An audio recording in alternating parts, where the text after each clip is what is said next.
Teaching by પૂર્વી ચેનલમાં તમારું હાર્દિક સ્વાગત છે.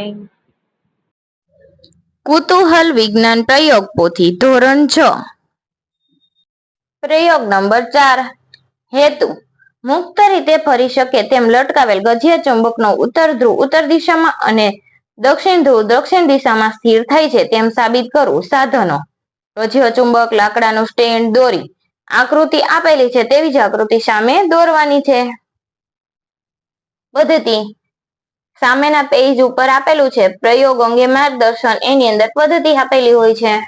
તો પદ્ધતિ એ લખવાની છે. એક ગજિયો ચુંબક લો, તેના ઉપર ઉત્તર ધ્રુવ અને દક્ષિણ ધ્રુવ અંકિત કરેલા છે તેની ખાતરી કરો.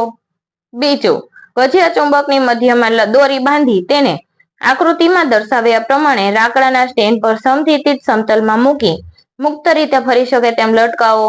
ત્રીજું, જ્યારે ચુંબક સ્થિર થાય ત્યારે તેના ઉત્તર ધ્રુવ અને દક્ષિણ ધ્રુવ કઈ દિશામાં રહે છે તે જુઓ. ચોથું, હવે ચુંબકને કોઈ એક દિશામાં હળવેથી ધક્કો મારો. પાંચમું, ચુંબક સ્થિર થાય ત્યારે તેના ઉત્તર ધ્રુવ અને દક્ષિણ ધ્રુવને તે જ દિશામાં સ્થિર થાય છે કે નહીં તે જુઓ. અવલોકન: દરેક વખતે ગજિયો ચુંબક એક જ દિશામાં સ્થિર થાય છે. આ દિશા ઉત્તર દક્ષિણ હોય છે. નિર્ણય: ગજિયા ચુંબકને મુક્તપણે ફરી શકે તેમ લટકાવતા તે ઉત્તર દક્ષિણ દિશામાં સ્થિર થાય છે.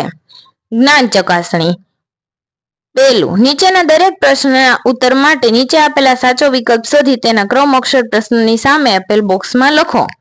પહેલું, ગજિયા ચુંબકનો લાક્ષણિક આકાર કયો હોય છે? એ. લંબચોરસ આકારની પટ્ટી, બી. નળાકાર, સી. ઘોડાની નાળ આકાર જેવો, ડી. કંકણાકાર વૃત્તિ. તો જવાબ આવશે એ. લંબચોરસ આકારની પટ્ટી. બીજું, મુક્ત રીતે ફરી શકે તેમ લટકાવેલ ચુંબકની કઈ દિશામાં સ્થિર થાય છે? એ. પૂર્વ પશ્ચિમ દિશામાં, બી. ઉપર નીચેની દિશામાં, સી. ઉત્તર દક્ષિણ દિશામાં, ડી. ગમે તે દિશામાં. તો જવાબ આવશે ઉત્તર દક્ષિણ દિશામાં. ત્રીજું, ચુંબકની ચુંબકીય શક્તિ સૌથી વધારે ક્યાં જોવા મળે છે? એ. ચુંબકની મધ્યમાં, બી. ચુંબકીય ધ્રુવો આગળ, સી.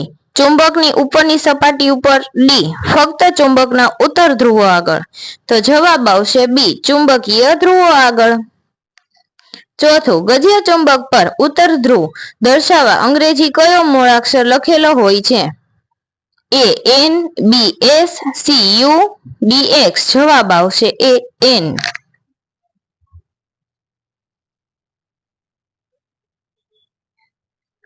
બીજું, નીચેના પ્રશ્નોના માત્ર ઉત્તર લખો. પહેલું, પ્રાચીન સમયમાં ખલાસીઓ જે કુદરતી ચુંબકનો ઉપયોગ કરતા હતા તેને શું કહેતા? લોડસ્ટોન. બીજું, ચુંબકને કેટલા ધ્રુવો હોય છે? 2. ત્રીજું, ચુંબક તરફ આકર્ષાતા પદાર્થને શું કહેવાય? ચુંબકીય સામગ્રી. ચોથું, ચુંબકનો કયો ધ્રુવ સામાન્ય રીતે લાલ રંગથી રંગવામાં આવે છે? ઉત્તર ધ્રુવ. હવે આપણે મળીશું પ્રયોગ નંબર 5 માં. થેન્ક યુ બાળ દોસ્તો. Like, share and subscribe. Teaching by પૂર્વી.